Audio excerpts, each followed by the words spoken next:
3 जानेवारी 2026च्या पहाटे अमेरिकेनं व्हेनेझुएलावर हल्ला केला. व्हेनेझुएलावर हल्ला करताना अमेरिकेला जे नेहमी वाटत असतं की आपण एक जागतिक पोलीस आहोत आणि पोलिसाच्या भूमिकेतून जगाचं कल्याण करण्यासाठी आपण हे सगळं करतो आहोत, असं समजून अमेरिकेनं हल्ला केला. या हल्ल्यामध्ये व्हेनेझुएलाच्या राजधानीमध्ये कॅराकसमध्ये जवळजवळ 40 लोकांचा मृत्यू झाला. याशिवाय व्हेनेझुएलाचे राष्ट्रपती निकोलस मादुरो आणि त्यांची पत्नी सिलिया फ्लोरेस या दोघांना देखील अमेरिकेचे हे सैनिक जे आले होते इथं, ते आपल्यासोबत घेऊन अमेरिकेला गेले. त्यांच्यावर आता अमेरिकेत केसेस वगैरे चालवल्या जातील. या सगळ्या गोष्टी आता अमेरिका बोलते आहे की आम्ही या व्हेनेझुएलावर कंट्रोल करणार आहोत आणि तिथं एक जबाबदार शासन येईपर्यंत व्हेनेझुएला आमच्या ताब्यात राहील. आता व्हेनेझुएलामध्ये नक्की काय काय होईल ते आपल्याला येणाऱ्या काळात हळूहळू समजत जाईलच, पण या गोष्टी तुम्हाला ऐकायला आलेल्याच असतील. पण निकोलस मादुरो यांच्याबद्दल सांगायचं तर निकोलस मादुरो कोण होते, त्यांचा भारताशी काय संबंध होता आणि विशेषतः भारतातलं एक संस्थान आहे ज्याला सत्यसाई फाउंडेशन म्हणतो किंवा पुट्टुपर्थीचं जे सत्यसाईंचं संस्थान आहे त्याच्याशी यांचं अतिशय जवळचं जिव्हाळ्याचं नातं होतं. ते कसं होतं, काय होतं, निकोलस मादुरो यांची सगळी स्टोरी बघूया आजच्या या व्हिडिओमध्ये. मी आहे रणजित यादव आणि तुम्ही पाहताय द मराठी बाणा. पहिली गोष्ट म्हणजे व्हेनेझुएला हा देश कुठं आहे ते तुम्हाला लक्षात आलं पाहिजे. तुम्ही जर जगाच्या नकाशामध्ये उत्तर अमेरिका आणि दक्षिण अमेरिका हे दोन खंड बघितले असतील तर उत्तर अमेरिकेच्या बरोबर खाली एक चिंचोळी पट्टी आहे. ती चिंचोळी पट्टी जिथं जोडली जाते त्याच बाजूला दक्षिण अमेरिका खंडामध्ये व्हेनेझुएला हा देश आहे. या देशाला अटलांटिक महासागराच्या बाजूला हा देश आहे. काही देश पॅसिफिकच्या साईडला देखील आहेत म्हणून अटलांटिक महासागर स्पेसिफिकली सांगतोय. इथं व्हेनेझुएला या देशामध्ये ही संपूर्ण घटना घडलेली आहे. 23 नोव्हेंबर 1962 व्हेनेझुएलाची राजधानी असणाऱ्या कॅराकस इथल्या एका कामगार वस्तीमध्ये निकोलस मादुरो नावाच्या या मुलाचा जन्म झाला होता. जो सुरुवातीपासून थोडा बंडखोर होता, सोशलिस्ट विचारांच्याकडे झुकलेला होता. सुरुवातीच्या काळामध्ये तो तरुण असताना एक बस ड्रायव्हर म्हणून काम करायचा. नंतर मग तो मेट्रोमध्ये कामाला लागला आणि मेट्रो युनियनचा एक लीडर झाला. मग अशा पद्धतीनं तो सोशलिस्ट चळवळीकडे ओढला गेलेलाच होता, राजकारणात देखील उतरलेलाच होता. त्यावेळी हे सगळे दिवस होते व्हेनेझुएलामध्ये एक प्रकारच्या क्रांतीची आणि ह्युगो चावेझ नावाचा एक जो नेता होता तो या सगळ्या सरकारच्या विरुद्ध, कॅपिटलिस्ट सरकारच्या विरुद्ध उभा राहत होता.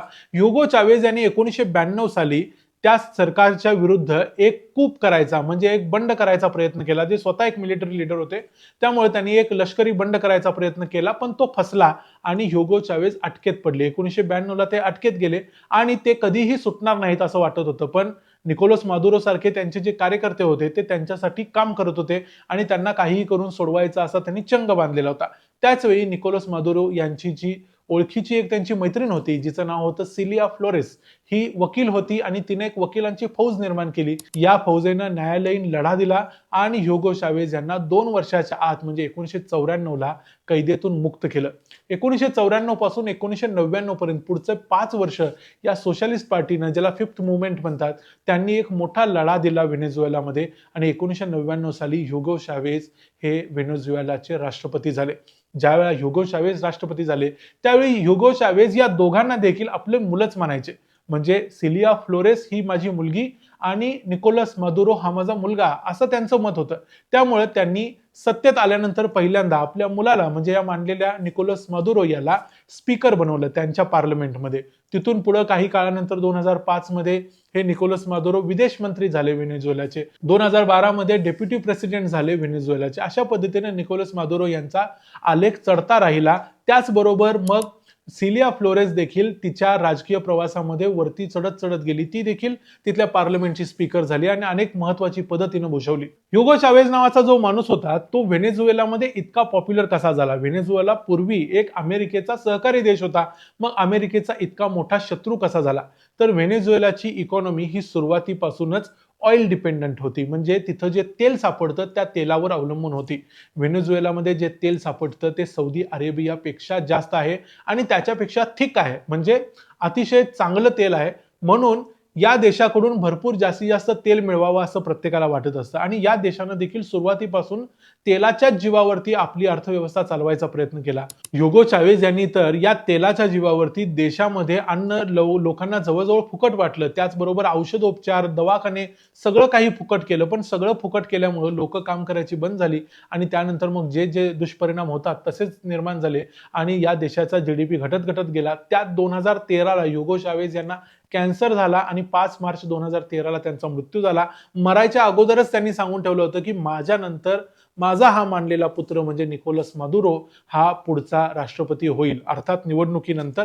पण तरी देखील त्यांनी हे अगोदर सांगून ठेवल्यामुळं त्यांच्या हातातच सत्ता जाणार हे नक्की होतं. त्यानंतर निवडणुकीमध्ये जो काय भ्रष्टाचार आहे, जो घोळ घालायचा आहे, तो निकोलस मादुरो यांनी घातला आणि त्यानंतर मग ते पुन्हा 2014ला सत्तेत आले. ज्यावेळी निकोलस मादुरो 2014ला सत्तेत आले त्यावेळी तेलाच्या किमती सगळ्या जगभर घटल्या. तुम्हाला आम्हाला देखील माहिती आहे की अगोदर तेल ज्या दराने मिळायचं त्याच्यापासून तेलाच्या किमती घटत डायरेक्ट अगदी $10-20 पर्यंत जाऊन पोहोचलेल्या होत्या. या सगळ्यामुळे झालं की ही जी ऑइल डिपेंडंट इकॉनॉमी आहे ती सगळी बसली आणि त्या इकॉनॉमीनं मोठा मार खाल्ला. पण ज्या वेळेला निकोलस मादुरो हे राष्ट्रपती म्हणून निवडून आले त्यानंतर निकोलस मादुरो यांना जगभरातून ज्या शुभेच्छा दिल्या गेल्या, जशा रशियातून, चीनमधून, इराणमधून, जे त्यांचे पूर्वीचे मित्र राष्ट्र होते त्यांच्याकडून शुभेच्छा आल्या, त्यात एक शुभेच्छा आल्या भारतातल्या पुट्टपर्थी संस्थानाकडून देखील, म्हणजे सत्य साईबाबा यांच्या संस्थानाकडून. सत्य साईबाबा यांचं 2011ला निधन झालं असलं तरी देखील निकोलस मादुरो हे सुरुवातीपासून सत्य साईबाबा यांचे भक्त होते. आता तुम्हाला प्रश्न पडेल की सत्य साईबाबांचा आणि निकोलस मादुरो यांचा संबंध तरी यायचं कारण काय? पण याचं कारण असं आहे की 113 देशांमध्ये या सत्यसाई फाउंडेशनचं काम आहे. 1974 सालीच पहिल्यांदा व्हेनेझुएलामध्ये त्यांनी एक प्रकारचा ट्रस्ट किंवा एक संस्था स्थापन केली होती. या संस्थेच्या संपर्कात मधल्या काळात निकोलस मादुरो आलेले होते, त्यामुळे त्यांची सत्य साईबाबांच्यावर श्रद्धा जडलेली होती. सत्य साईबाबांच्या भेटीला 2005ला व्हेनेझुएलाचे जेव्हा ते विदेश मंत्री होते त्यावेळी ते भारतात आले होते.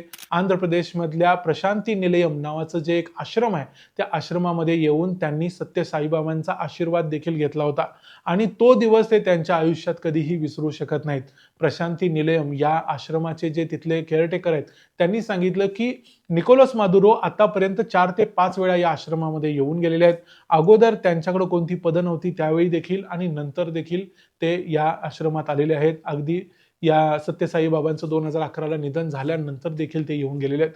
म्हणजे एक प्रकारे त्यांची जी श्रद्धा आहे ती फक्त दाखवण्याची नाही तर ती त्यांची श्रद्धा मनापासून आणि गेल्या अनेक वर्षांपासून ते सत्य साईबाबांचे भक्त आहेत. याबद्दल त्यांनी स्वतः अनेक वेळा पोस्ट केलेले आहेत. व्हेनेझुएलाच्या राष्ट्रपतींच्या ऑफिसमध्ये अत्यंत महत्वाच्या नेत्यांचे जे पोस्टर्स आहेत त्याच्यामध्ये एक सत्य साईबाबांचा पोस्टर आहे. अर्थात आपल्या राष्ट्रपतीच्या कार्यालयामध्ये महत्वाचे पोस्टर्स कुठले आहेत?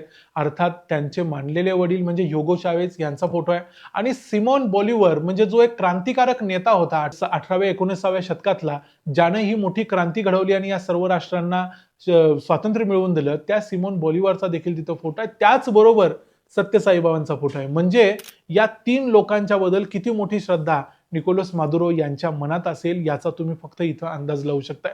सत्य साईबाबांची 23 नोव्हेंबरला जयंती असते आणि तुम्हाला एक लक्षात आलं असेल की मी सुरुवातीला सांगितलं की निकोलस मादुरोचा जन्म देखील 23 नोव्हेंबरचाच आहे. त्यामुळे सत्य साईबाबांची जयंती ही त्या देशामध्ये साजरी केली जाते. सत्य साईबाबांच्या मृत्यूनंतर देखील तिथल्या पार्लमेंटमध्ये एक शोक प्रस्ताव आणला गेला होता, त्याची गॅझेटमध्ये नोंद केली होती आणि 23 नोव्हेंबर 2025ला म्हणजे फक्त 1.5 महिन्यापूर्वी निकोलस मादुरो यांनी सत्य साईबाबांच्या जयंतीनिमित्त फेसबुकवरती एक पोस्ट लिहिली होती, एक फोटो टाकला होता. त्यामध्ये त्यांनी सत्य साईबाबांच्या बद्दल अनेक विचार मांडले होते. त्यामध्ये ते काय म्हणाले होते ते तुम्हाला थोडक्यात सांगतो. या पोस्टमध्ये त्यांनी म्हटलंय की 23 नोव्हेंबर 2025ला आम्ही सत्य साईबाबा यांची जयंती साजरी करत आहोत.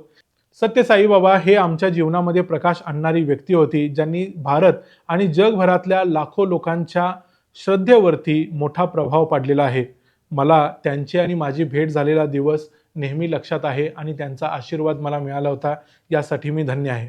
कोणत्याही व्यक्तीमध्ये असलेल्या दिव्यतेचा प्रकाश काय असतो हे त्यांच्या असण्यातून मला जाणवत राहतं. भारत आणि जगभरातले अनेक लोक त्यांना या दिवशी त्यांची आठवण काढतात. अध्यात्म हे माणसाच्या इतर नात्यांच्या आणि सर्व गोष्टींच्या पलीकडे आहे हे त्यांच्याकडूनच मला समजलं, असं देखील त्यांनी लिहिलेलं होतं. अर्थात त्यांचं हे सत्य साईबाबा कनेक्शन असलं तरी निकोलस मादुरो यांनी त्यांच्या देशामध्ये मोठ्या प्रमाणावर भ्रष्टाचार केलेला आहे, लोकांच्या हत्या केलेल्या आहेत, आपल्या विरोधकांच्या हत्या केलेल्या आहेत, निवडणुकीमध्ये भ्रष्टाचार केलेला आहे. त्यांची एकही निवडणूक 2014, 2017, 2024 कधीही ते प्रामाणिकपणानं निवडून आलेले नाहीत, ही गोष्ट ही लक्षात ठेवली पाहिजे. अर्थात त्यांना फक्त भारताचं कनेक्शन आहे म्हणून आपण प्रामाणिक म्हणून त्यांच्यावर शिक्का मारू शकत नाही. त्यांनी जे काही चुकीचं केलंय त्याला आपण चूक म्हटलंच पाहिजे. 2024च्या निवडणुकीत तर त्यांनी मारिया मचाडो यांच्या पक्षाला निवडणूक लढवून मिळवूनच दिली नव्हती, अन्यथा ते हरणारच होते. तरीही ते हरणार होते, पण तरी देखील त्यांनी निवडणुकीत जो भ्रष्टाचार केला आणि स्वतःला मी निवडून आलो असं जाहीर केलं, त्यामुळं कुणीच काही करू शकलं नाही. त्यामुळे अमेरिकेनं जे केलं ते कितपत बरोबर कितपत चूक याचा बद्दलच्या चर्चा होत राहतील, पण निकोलस मादुरो हे काही धुतल्या तांदळाचे नव्हते, हे देखील इथं सांगणं महत्वाचं आहे. हा व्हिडिओ तुम्हाला कसा वाटला ते आम्हाला कमेंट्समध्ये सांगा. व्हिडिओ आवडला असेल तर व्हिडिओला लाईक करा, चॅनलला सबस्क्राईब करा. पुन्हा भेटू पुढच्या व्हिडिओमध्ये. तोपर्यंत पाहत राहा द मराठी बाणा. जय हिंद, जय महाराष्ट्र.